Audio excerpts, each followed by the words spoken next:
Aujourd'hui, on est veille de fête. Be'ezrat Hashem, il va falloir faire Eruvet Tafshilin, puisque Yom Tov précède Shabbat. Donc c'est une chose à ne pas oublier. Il faut, à mon avis, programmer l'alarme sur votre téléphone, comme le réveil. Par exemple, à midi, que ça sonne à midi, dit « Ah, pourquoi ça sonne ?» Kol ça sonne, Kol Simcha, il faut faire Eruvet Tafshilin. Ça, et la question, elle est par rapport à l'organisation de vie de nos jours. Aujourd'hui, ce n'est plus comme autrefois. Avant, on avait on cuisinait à gaz. Peut-être qu'il y en a encore aujourd'hui qui cuisinent au gaz. Mais je pense qu'il y a beaucoup de gens qui se servent de la vitrocéramique ou des plaques à induction. Et de ce fait, qu'est-ce qu'on fait pour Shabbat, pour Yom Tov, pardon, pour Yom Tov, quand on veut cuisiner, comment on va faire pour allumer? C'est pas possible d'allumer une plaque à induction. Ce n'est pas possible d'allumer une plaque vitrocéramique. Alors qu'est-ce qu'on fait? On prépare tout avant Yom Tov, on met au frigidaire. Et qu'est-ce qu'on fait pour manger chaud? Eh bien, on met la plata de Shabbat.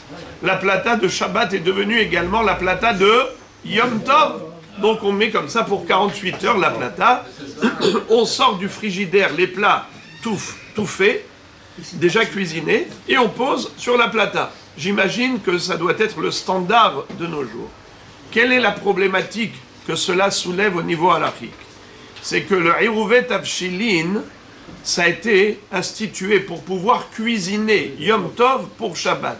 Or, si tu as déjà tout cuisiné avant Yom Tov, et Shabbat, tu ne mets qu'à réchauffer sur le plat, mais tu ne mets pas à cuire, ce qui fait que on a une règle, en bishul ahar bishul. Il n'y a pas de cuisson après cuisson. Donc, ce que tu vas mettre à réchauffer sur la plata qui a déjà cuit avant Yom Tov, tu ne l'as pas cuisiné pendant Yom Tov. Alors, pourquoi tu vas faire Eruvet Tafshilin? Le Eruvet Tafshilin, ça a été institué pour cuisiner Yom Tov pour Shabbat. Et donc la question qui se pose, elle est un peu plus recherchée. Est-ce qu'on a le droit de réciter la bénédiction Baruch ata Hashem Elokeinu melech haolam asher kideshanu bemitzvota vetzivanu al mitzvat eruv, lorsque je sais pertinemment que je ne vais pas cuisiner Yom Tov pour Shabbat? Est-ce que ce n'est pas une bracha levatala? Est-ce que ce n'est pas une bracha inutile et donc en vain qui est interdite tout simplement? Alors Béhémet, ça a fait couler de l'encre. Il y a des poskim qui disent que, malgré tout, même si on sait pertinemment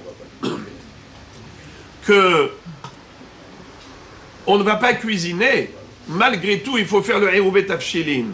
Alors, peut-être qu'on pourrait dire que c'est pour l'allumage des nérotes, puisque avant Shabbat, pendant Yom Tov, on va allumer les nérotes de Yom Tov pour Shabbat. Eh bien voilà, le Eruvet Tafshilin va servir à cela. C'est difficile de s'appuyer là-dessus. Pourquoi?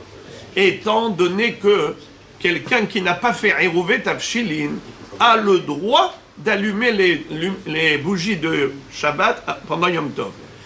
Les nérotes Shabbat, il a le droit de les allumer pendant Yom Tov, même s'il n'a pas fait Eruvet Tafshilin. Ce qui veut dire qu'il n'y a aucun rapport entre Eruvet Tafshilin et l'allumage des nérotes. Donc tu ne peux pas t'appuyer sur l'allumage des nérotes pour justifier la bracha de Eruvet Tafshilin. Alors, malgré tout, ce possèque veut dire que malgré tout, il faut faire la bracha de Eruvet Tafshilin. Pourquoi? Parce qu'il dit que la takana de Chachamim, quand ils ont institué Eruvet Tafshilin, c'est comme Eruvet Hatzerot. Vous savez c'est quoi Eruvet Hatzerot? C'est lorsque on prend du pain de tous les résidents dans une résidence fermée pour pouvoir transporter d'une maison à l'autre et traverser la cour de la résidence, les cages d'escalier. Alors qu'est-ce qu'on fait? On fait Eruvet Hatzerot. Alors c'est vrai que quand je vous ai dit qu'on passe avec la corbeille le vendredi pour collecter le pain, vous me regardez avec des yeux de merlan frit, n'est-ce pas? Ça veut dire quoi ça? On n'a jamais vu ça. Eh bien vous ne l'avez jamais vu, mais il y a des gens qui travaillent pour vous. Il y a des rabbins dans les résidences, ils prennent une boîte de matzah une fois par an et ils font le Eruvet Hatzerot pour tous les résidents. Et comme ça, les gens peuvent transporter Beheter Velo Beiso.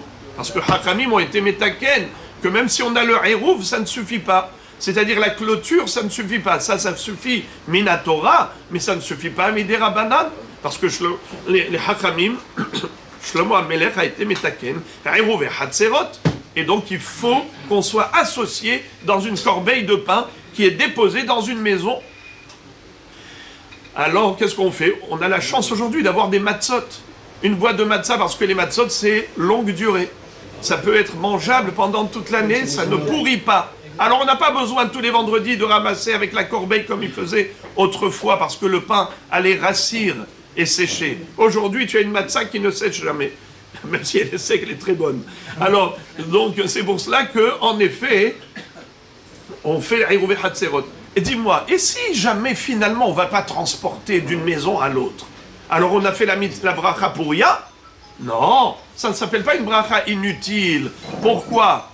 Parce que la takana, c'est de faire le Eruv pour s'en servir éventuellement s'il y a besoin de transporter d'une maison à l'autre. On n'est pas obligé de transporter d'une maison à l'autre pour exploiter le Eruv. Le Eruv a été institué pour une éventuelle exploitation. Alors il veut dire la même chose, le Eruv Tavshilin, même si tu es sûr que tu ne vas pas cuisiner Yom Tov pour Shabbat, mais étant donné que le Eruv Tavshilin te permet de cuisiner Yom Tov pour Shabbat, et il se peut qu'à la dernière minute tu te rappelles qu'il faut cuisiner quelque chose, eh bien tu vas pouvoir le faire grâce au Eruv. Le Eruv, il est quand même valide, valable, et tu peux faire la bracha là-dessus. C'est joli. Mais le Rav Ovadia Yosef Zatzal dit que, étant donné que c'est une mahloket, il ne faut pas rentrer dans ce qu'on appelle Safek Berachot Lehakel, alors tu feras le Eruv, mais sans bracha.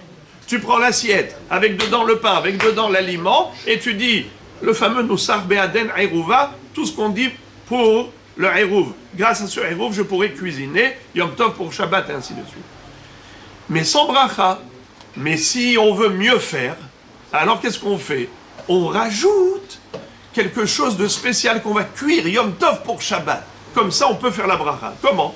Par exemple, tu prends un œuf cru et tu le mets dans ta kaïla, dans ta dafina. Tu as la marmite qui est sur la plata bouillante. Mets dedans un œuf qui va cuire Yom Tov pour Shabbat. Voilà. Ou bien, par exemple, tu prends un verre d'eau et tu le mets dans ta bouilloire électrique. Et voilà que ce verre d'eau, il était cru, et maintenant c'est de l'eau bouillie. Maintenant, tu as cuisiné Yom Tov pour Shabbat. Et voilà que la bracha, elle a sur quoi reposer? Sur quelque chose que tu as cuisiné réellement et pas seulement virtuellement. C'est pas seulement un pouvoir potentiel, c'est réel. Chag Sameach.